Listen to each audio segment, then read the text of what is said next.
c'est un meurtre gratuit. Oui, c'est un meurtre dégueulasse. Ça prend des crottés pour avoir posé le geste qu'on a posé sur un père de 3 enfants, un chauffeur de taxi, que vous voyez à l'écran, M. Mouzil, qui avait le courage de travailler. Travailler comme chauffeur de taxi dans les années 2013, c'est pas un travail facile. Parce que t'étais une cible, t'étais à risque. Et ça prend des gens qui ont aucun respect pour la vie humaine pour avoir agi comme on a agi vis-à-vis de cet homme-là. Moi, j'ai eu quelques commentaires. D'abord, il y a des chauffeurs de taxi qui m'ont appelé pour me dire, allez-vous offrir, est-ce qu'on va offrir une récompense pour permettre de faire avancer l'enquête dans ce dossier-là? Il faudrait peut-être laisser aux membres des crimes majeurs de la police de Montréal de commencer leur enquête. Oui, le domaine du taxi est ébranlé à la suite de ça. Est ébranlé, c'est tout à fait normal. Hein? Parce que c'est pas facile faire ce métier-là. Dans les années 60, quand j'ai commencé, on a eu des chauffeurs de taxi qui ont été assassinés. Mais souvent, on les assassinait pour les voler. Aujourd'hui, là, tout fonctionne. Hein? On peut se faire étrangler n'importe quoi avec sa fameuse ceinture de sécurité. Il y en a qui ont failli se faire étrangler. Mais, il faut le dire, les compagnies de taxi y ont vu. Ils respectent leurs membres. Et on a mis à leur disposition de ces chauffeurs-là des moyens de défense d'une certaine façon. Puis, il y a des chauffeurs de taxi, je parlais avec des chauffeurs qui ont 30, 35 ans, 40 ans d'expérience, ils me disent, moi, Claude, là, puis j'ai mon ami Pierre que j'ai tenté de rejoindre ce matin, mais malheureusement, j'ai pas pu le rejoindre. Lui, c'est un gars qui fait du taxi depuis 40 quelques années, puis lui, ce gars-là, il a eu vécu des expériences. Puis dis-moi, la nuit, là, quand je vois 2, 3 gars, là, ou 3 gars qui vont flyer sa rue, je veux rien savoir, j'embarque pas ça. Bon. Maintenant, dans l'ouest de Montréal, qu'est-ce que faisait le chauffeur de taxi dans l'ouest de l'île? Parce que c'est quand même un taxi Diamond. Il y a moins de clientèle dans l'ouest pour Diamond que Centre-Ville ou Bedon-l'Est ou d'autres endroits. J'ai eu l'occasion de lui parler hier. On va lui reparler ce matin. Il s'agit de M. Denis Laramé, directeur adjoint général chez Diamond Taxi. M. Laramé, bonjour. Bonjour. Est-ce que je me trompe pour dire que chez Diamond Taxi, l'Ouest, c'est pas le gros de la clientèle? Vous vous trompez pas tout à fait. C'est qu'il y a à Montréal 3 secteurs qu'on appelle des agglomérations dans le taxi, l'Ouest, le Centre et l'Est. Et puis, il faut avoir un permis de taxi pour opérer dans ces secteurs-là. Okay. Le chauffeur qui a été tué hier, c'était un chauffeur de la division Ouest, ce qu'on appelle Taxi Diamond de l'Ouest. Le numéro de téléphone est un petit peu différent pour ces gens-là. Et puis, donc, c'était un chauffeur qui travaillait dans ce secteur-là, et c'était tout à fait normal. Donc, oui, on a de la clientèle dans l'ouest de l'île de Montréal et c'était son secteur de travail. Bon, si on en parle ce matin, puis j'en ai parlé avec vous hier, c'est pour tenter d'aller chercher de l'information pour que le public, il y a peut-être des gens qui ont vu des choses, qui ont constaté des affaires. D'abord, premièrement, je vais vous expliquer ce que j'ai eu comme information via la boîte vocale. Est-ce que, selon ce que vous avez, puis là, on ne fait pas ça pour nuire à l'enquête policière, est-ce que vous avez des informations où vous avez constaté que le fameux téléphone cellulaire qui aurait servi là, à appeler le taxi pour se rendre dans un magasin Tim Hortons ou pas loin de Tim Hortons dans Dorval, il y a eu 3 appels de fait par ce même téléphone cellulaire-là. 2 hommes et une femme. Est-ce que je me trompe? C'est un seul appel où il y a eu plusieurs personnes qui se sont passées le téléphone. Bon. Le temps qu'on finisse par comprendre qu'est-ce qu'ils voulaient finalement. OK. Alors, un seul appel, mais il y a 3 personnes qui parlent. Est-ce que c'est exact? 2 hommes, une femme. Exact. Bon. Ça dit quoi, le contenu de l'appel? Ben, dans le fond, le début de la conversation des 2 premières personnes, c'est inaudible. On comprend pas vraiment ce qu'ils veulent pour que finalement, il y ait une 3e personne qui, elle, nous explique qu'il veut avoir un taxi, ce qui fait bien du sens, qu'on appelle une compagnie. Et puis, il nous donne l'adresse où il se trouve. On lui demande à quel endroit il se dirige. Parce qu'on le disait tantôt, dans l'ouest de Montréal, on a un petit peu moins de voitures, donc souvent on va demander la destination pour peut-être envoyer un Diamond de Montréal qui, lui, est dans le secteur. À cause de la question des territoires et des lois et règlements, on doit demander la destination, s'assurer qu'il revient dans le territoire. Donc, revenant vers Montréal, à ce moment-là, on peut envoyer n'importe qui. Il nous confirme qu'il s'en va sur la rue d'Arlington. Puis en le questionnant, parce qu'il nous dit Darlington au centre-ville, ben on va un petit peu plus loin, puis il finit par nous donner l'adresse précise où il se dirige, puis qui est vraiment pas très loin de l'endroit de l'accident là, qui est sur ce segment de rue-là.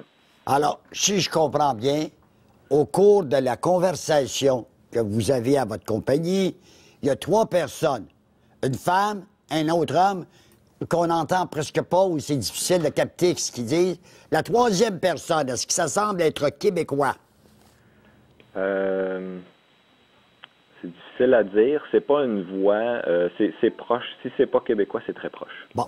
Il y a des chauffeurs qui me disaient ce matin, puis je vais vous demander ça, ils me disent, tu sais, Claude, ça se peut qu'il ait été chercher quelqu'un qui pourra l'avoir conduit, par exemple, à la Chine, puis de là, avoir fait monter quelqu'un dans son taxi qui n'a pas appelé. Est-ce que c'est une possibilité ou d'après ce que vous avez comme système, ça serait impossible? Non, c'est impossible. C'est vraiment un appel qu'on a reçu à notre centre d'appel. La personne qu'on nous contacte à partir de ce qui semble être son cellulaire nous demande un taxi à un endroit. On répartit un taxi à cet endroit-là. Puis c'est le chauffeur se rend, embarque une ou des personnes. On ne sait pas si c'était les 3 qui ont embarqué ou plus. On n'a aucune information à ce sujet-là. Et puis se dirige vers la destination qu'on lui avait donnée sur la rue d'Arlington. Bon. Est-ce qu'en cours de route, puis je sais pas si le système vous permet de voir à ça, là, je suis pas au courant, mais il y a des chauffeurs qui m'ont laissé des messages, pour ça je vous pose des questions. Est-ce que vous constatez en cours de route, partant là, d'Orval, puis se rendre jusqu'à où la voiture est trouvée, il y a une partie là, où vous le perdez de vue, le taxi? On ne l'a pas perdu de vue nulle part dans le trajet, sauf vers la fin où il y a un 10 minutes qui est bizarre.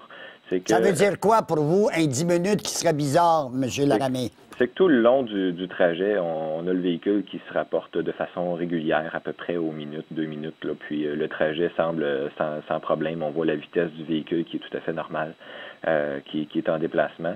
Puis tout près de la Seine sur Côte-Sainte-Catherine, vers minuit 3, on a une position là, sur Côte-Sainte-Catherine là, qui est encore en ligne droite vers sa destination.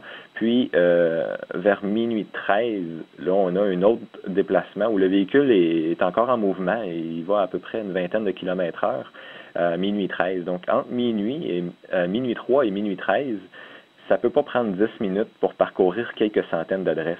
Même s'il y a des feux de circulation dans le secteur, un feu de circulation ne dure pas aussi longtemps que ça. Donc, il y a un petit 10 minutes là, entre les deux là, jusqu'à ce que l'accident se produise vers minuit 15. L'appel au 911 est rentré à minuit 15, qu'on m'a dit. Donc, qui coïncide pas mal avec ce qu'on a sur les rapports GPS.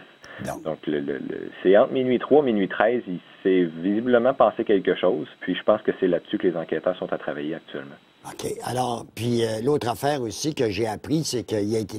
Habituellement, quand on veut s'en prendre à un chauffeur de taxi, un gars sans défense, qui a le courage de travailler, puis il faut qu'il fasse des heures aujourd'hui, il n'a pas été tué avec arme blanche, il n'a pas été étranglé, projectile d'arme à feu. Ça, c'est assez spécial, hein, même si la police ne veut pas le confirmer. Oui, effectivement, ça n'a pas été confirmé. C'est la rumeur qui court. C'est vraiment, c'est pas usuel. C'est vraiment souvent au couteau ou justement, vous l'avez parlé tantôt un petit peu avec la ceinture de sécurité, des fois qui peut être un danger pour le chauffeur de taxi. C'est au couteau que ça va se produire, règle générale. Donc là, on a une arme à feu. On a quelqu'un qui appelle pour un taxi, qui donne sa destination, qui me fait croire qu'il n'y avait rien de tout ça qui était planifié, ouais. Puis que c'était vraiment soudain là, comme événement. Là. Puis l'intéressant, là, de minuit 3 à minuit 13, il y a 10 minutes, là, qu'est-ce qui s'est passé? On voit à l'écran présentement les systèmes, le fameux bouton, puis tout ça. Les compagnies de taxi, dont Diamond, qui est une des grosses compagnies au Québec, vos chauffeurs sont équipés, là. C'est ça. Tous les chauffeurs de Montréal ont une lumière 911 sur le lanternon, qui est obligatoire par règlement à Montréal. Dans notre cas, à nous, lorsqu'on a fait les installations, on a ajouté à cette fonctionnalité-là le GPS qui nous permet immédiatement, aussitôt que c'est pesé, nous, on fait le 911 immédiatement. On se pose pas de questions. Pour nous, les chauffeurs le savent, quand ils pèsent là-dessus, c'est parce que leur vie est en danger, où il y a des risques d'arrestation là, suite à un crime. Donc, les chauffeurs le savent, ils appuient sur ce bouton-là. Nous, on communique le 911, puis on fait le suivi en temps réel du véhicule jusqu'à temps que les policiers nous confirment qu'ils sont arrivés sur les lieux. Jusqu'à présent, on a réussi, on le sait, à sauver des vies. On se l'ai fait dire par des Ah ouais, chauffeurs. puis, J'avais le couteau à la gorge. C'est puis les vrai, puis il y a policiers des sont chauffeurs de arrivés. taxi qui m'ont dit qu'ils ont été sauvés grâce à Oui. ça. Oui. Alors, Sauf que dans notre cas ici, bon, le chauffeur a visiblement, en tout cas, on l'espère que c'était pas un défaut technique, là, mais on espère que c'était pas ça. Mais le chauffeur l'aurait pas actionné. On espère qu'on va être capable aussi de faire des tests par la suite pour confirmer que le bouton était vraiment en état de fonctionnement. vous savez, le milieu du taxi à Montréal, ça a beaucoup changé, mais c'est une grande famille, le milieu du taxi. Et là, on le sait, le domaine du taxi, là, sont en deuil. Il y a un père de famille, 3 enfants qui a laissé sa vie. C'est un meurtre gratuit.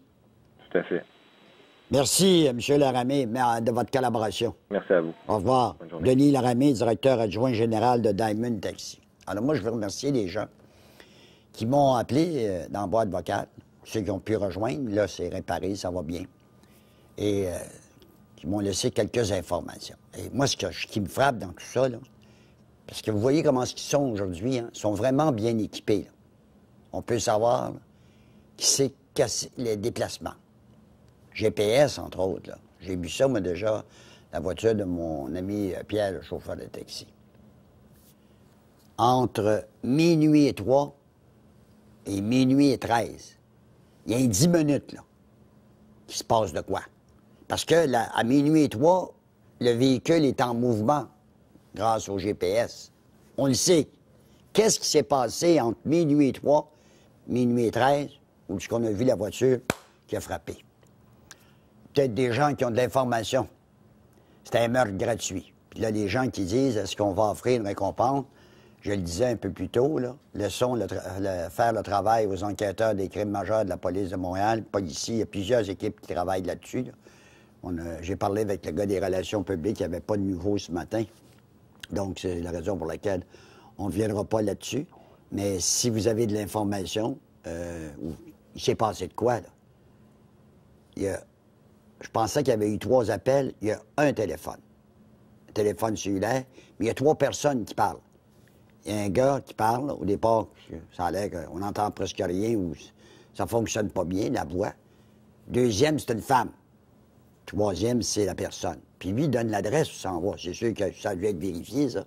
Maintenant, moi, je pensais qu'il aurait pu prendre quelqu'un, mais ça n'a pas l'air qu'il a pris quelqu'un. On l'aurait su s'il avait déposé quelqu'un, par exemple, comme un chauffeur me disait ce matin à la Chine.